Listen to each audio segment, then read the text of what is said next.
Welcome to great Kirikalan magic show. அலைகடலான திரண்டு வந்து ஆர்ப்பாட்டமே இல்லாமல் இங்கு அமைதியாக அமைந்திருக்கும் என் ரசிக பெருமக்களே, உங்கள் எல்லோருக்கும் என் அன்பார்ந்த முதல் வணக்கம். ஆரம்பிக்கலாங்களா? 1 hour later. ஓ ஸ்வீட் லிட்டில் சிஸ்டருக்கு எப்படி கல்யாணம் நடந்துச்சு? நாச்ச மாதிரி நடத்துனீங்களா?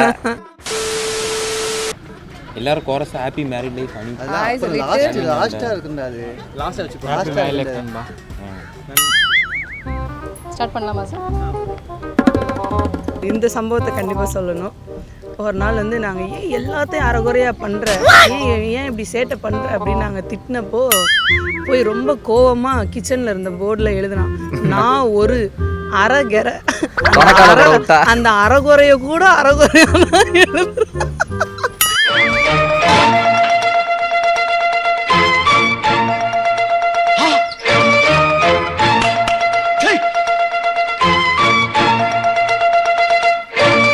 வணக்கண்ணா மாப்பிள்ள முதல்ல இருந்து என்ன சொல்றது.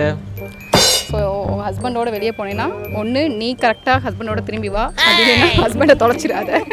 அனிதா, இனிமேல் உன்னை அதிகமாக கிண்டல் பண்ண மாட்டேன், உன்னை அதிகமாக பேச மாட்டேன், சண்டைக்கு ஆள் வந்துடுவார், சண்டை போடுற மனநிலை இல்லை.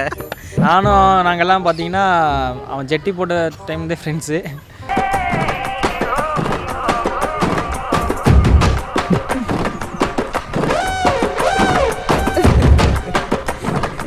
ஐயா கும்பிடுறியா? நடக்க தெரிஞ்ச வயசுலேருந்து நம்ம ஒன்றா தான் இருந்திருக்கோம். உங்கள் அக்கா என்ன எப்படி கவனிச்சுக்கிறாளோ அதே மாதிரி சகலையை கவனிச்சுக்கணும். சோம்பேறித்தனமாக இருக்கக்கூடாது, புரியுதா? அவன் கல்யாணம் எக்ஸ்பிரஸ் பண்ணுறது பார்க்கணுமே. 2 சீட்டு உட்கார மாதிரி வண்டி வேணும், அது எப்படி வாங்குறது, என்ன வாங்குறது அப்படின்னா. வண்டி ஒண்ணு பாத்துறோம், பாத்தி அதிகமா விலை சொல்றான், நீங்க பார்த்து கொஞ்சம் பேசி முடிச்சுக்கோங்க. நம்மளுக்கு வண்டியை பத்தி எல்லாம் தெரியாது சார். அண்ணே, ஊர்ல பெரிய மனுஷன், நீங்களே எப்படி பேசலாம், வந்து பேசி விடுங்கண்ணே. சரி, இவன் தான் ஏதோ புதுசாக இன்னொரு வண்டி வாங்க போகிறான், எங்களுக்கு எப்படி எக்ஸ்பிரஸ் பண்ண வரான்றது எங்களுக்கு ஜட்ஜே பண்ண தெரில. டேய், இவன் வேற என்னை ரொம்ப டார்ச்சர் பண்றான்டா. ஆமாம், நான் வந்து சின்ன வயசில் வந்து அவளை நிறைய டார்ச்சர் பண்ணிருக்கேன். அது வாயை மூடிட்டு அடின்னு அடிச்சுட்டு கத்துறது மட்டும் நான் கத்துவேன்.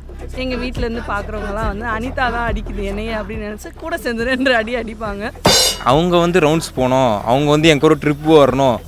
என்னடா நடுவில் அவங்கன்றானே, அந்த அவங்க யாருப்பா, அந்த சீட்டுக்கு உண்டான உரிமையாளர் யாருப்பா?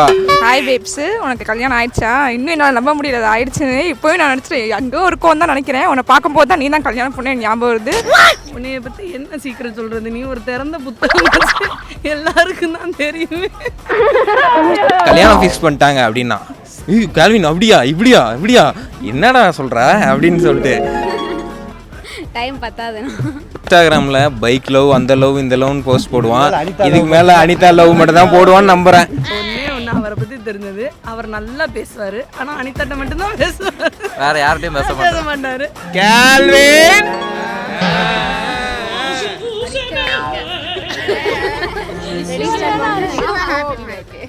அனிதா கால்வின் ஆயிட்டீங்க. திருமதி Anitha Calvin. Wish you a happy married life, Anita and Calvin. இல்லை அவ்வளோதான், அவனுக்கு புரியும். Happy wedding anniversary, happy wedding life, happy married life. Bye. உங்க வீட்டு பிள்ளையா நினைச்சு எல்லாரும் என்னை மன்னிச்சிருங்க. ஏண்டா பண்றதையும் பண்ணிட்டு எங்க வீட்டு பிள்ளையாடா நீ? அடிக்கடா அவனை. அப்ப ஸ்டார்ட் பண்ணுங்க.